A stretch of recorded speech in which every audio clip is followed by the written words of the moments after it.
দেশের মাটি দিয়ে তৈরি টেরাকোটার টাইলস এখন যাচ্ছে বিদেশে। ইতালি থেকে শুরু করে বিশ্বের ২২টি দেশে। পোড়ামাটির শিল্প হিসেবে পরিচিত এই টেরাকোটা শিল্প দেশে যেমন ঐতিহ্যের অংশ, বিদেশেও তেমনি বাড়ছে এর চাহিদা। মাটি, আগুন আর শিল্পীর হাতের কারুকাজ, এই তিনের মিশ্রণে তৈরি এই টাইলস শুধু নির্মাণ সামগ্রী নয়, বাংলাদেশের মাটির গন্ধ ছড়িয়ে দিচ্ছে বিশ্ববাজারে। টেরাকোটা শব্দটি লাতিন, টেরা অর্থ মাটি এবং কোটা অর্থ পোড়ানো। এ থেকে এসেছে টেরাকোটা শব্দ। কাদামাটি দিয়ে তৈরি অকাজযুক্ত সিরামিক এই উপকরণ সাধারণত কম তাপমাত্রায় পোড়ানো হয়।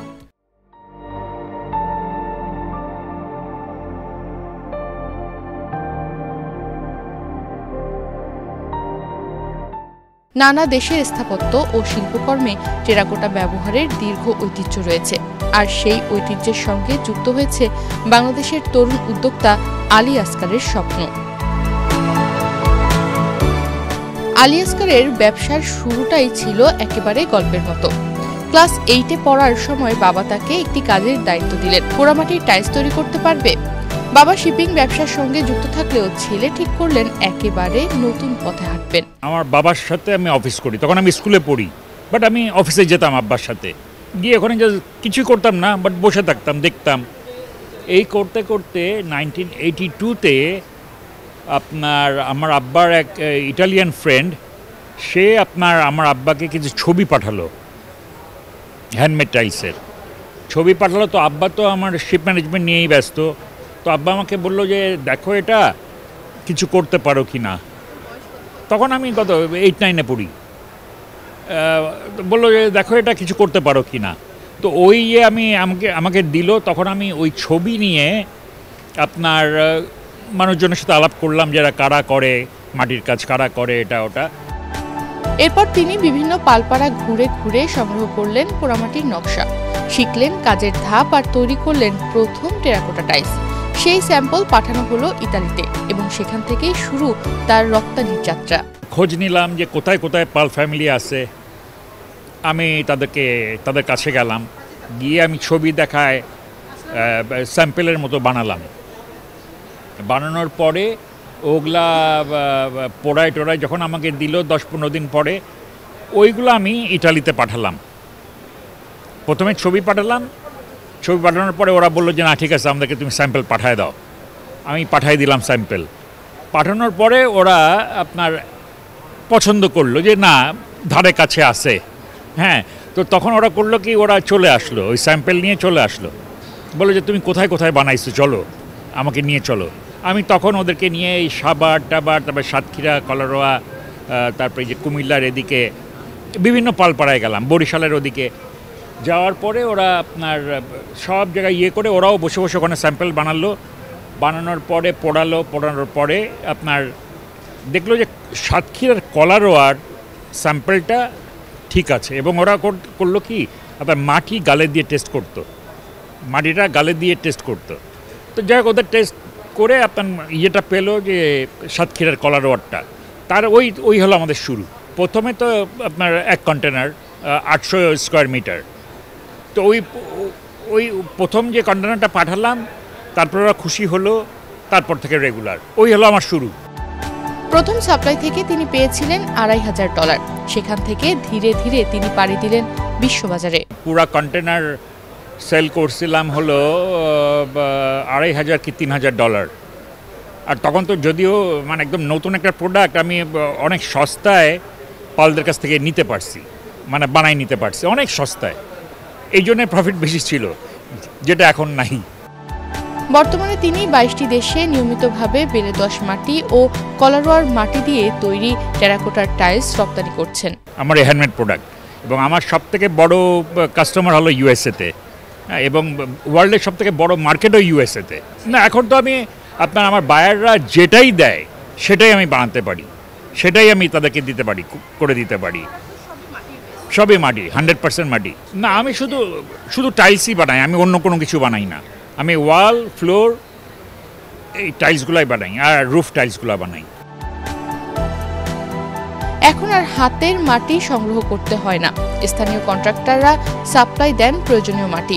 আর তার দুটি কারখানার একটি মোংলায়, যেখানে মেশিনে তৈরি হয় অধিকাংশ টাইলস, এবং সেখানে কাজ করছেন প্রায় 100 জন। অন্য কারখানাটি সাতক্ষীরার কলারোয়ায়, যেখানে হাতে তৈরি টাইলস বানানো হয়। আমি হলো হ্যান্ডমেডও করছি, মেশিন মেডটাও করছি। যেমন এটার ফ্যাক্টরি হলো আমার দিগরাজ মোংলাতে, খুলনা। তো ওখানে আমার 170 জন কাজ করে।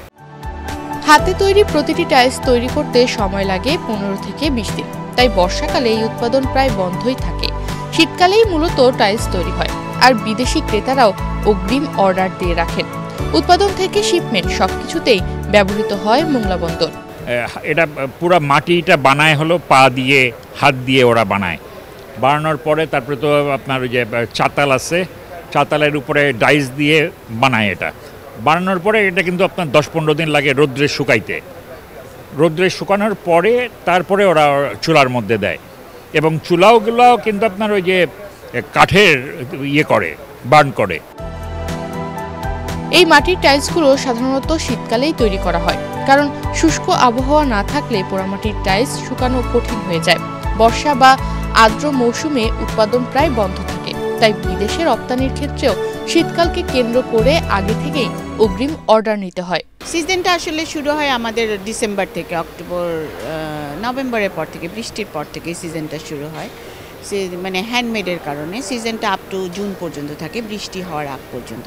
যেহেতু বেসিক আমাদের রোদটা লাগে, বেসিক আমাদের বাইরের জায়গাটা লাগে, শুকাবার জন্য আমাদের খুব পরিমাণ একটা রোদ লাগে, যেটা আমরা গ্রীষ্মকালে, এই সামনে গ্রীষ্মের সময় আরও বেশি পাবো।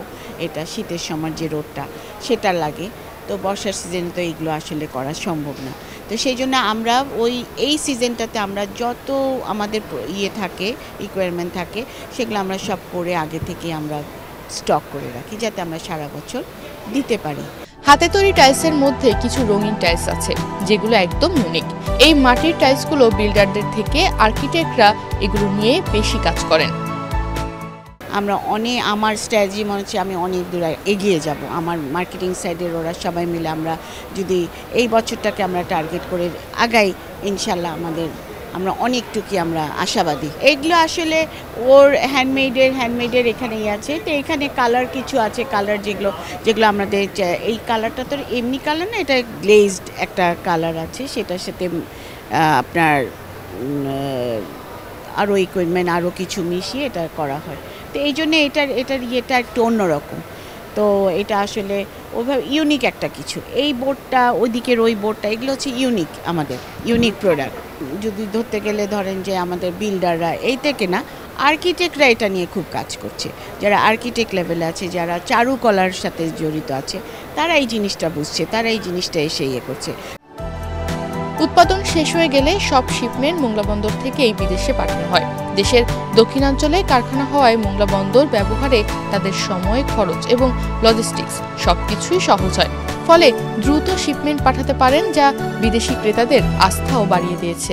ওরা জানি যে জুন থেকে আমাদের এটা অফ সিজন থাকে, আমাদের ওই সময়টা আসলে আমাদের একটা থাকে, তখন ওইভাবে না দিলেও আমরা তখন হয়তো নিয়ে নিই, আমরা অ্যাডভান্স নিয়ে আমাদের ওইভাবে করে দিয়ে দেয়, রিকোয়ারমেন্টটা দিয়ে দেয়, আমরা সেটা এখন আমরা দিতে থাকি। মোংলা বিকজ অফ আমার ফ্যাক্টরিটা ওদিকে, আমাদের খুলনার ওদিকেই ফ্যাক্টরিটা, আমার যেটা হ্যান্ডমেড মেশিন মেড সেটাও মোংলাতে আছে। তা মোংলাটা আমার জন্য কাছে এবং ফিজিবল, সব কিছু ট্রান্সপোর্ট বলেন, সব কিছু আমার জন্য ফিজিবল। বাংলাদেশের মাটি আজ বিশ্ববাজারে শুধু পণ্য নয়, এক ধরনের শিল্প ঐতিহ্য হিসেবেই পৌঁছে যাচ্ছে। আলী আসকারের টেরাকোটার টাইলস সেই ঐতিহ্যকে নতুনভাবে পরিচিত করে তুলেছে আন্তর্জাতিক অঙ্গনে। দেশীয় মাটি ও দেশীয় কারিগরের হাতে গড়া এই টাইলস বিশ্বজুড়ে মেড ইন বাংলাদেশের আরেকটি শক্ত পরিচয় তৈরি করছে। তনিমা রহমান, বাংলাদেশ প্রতিদিন।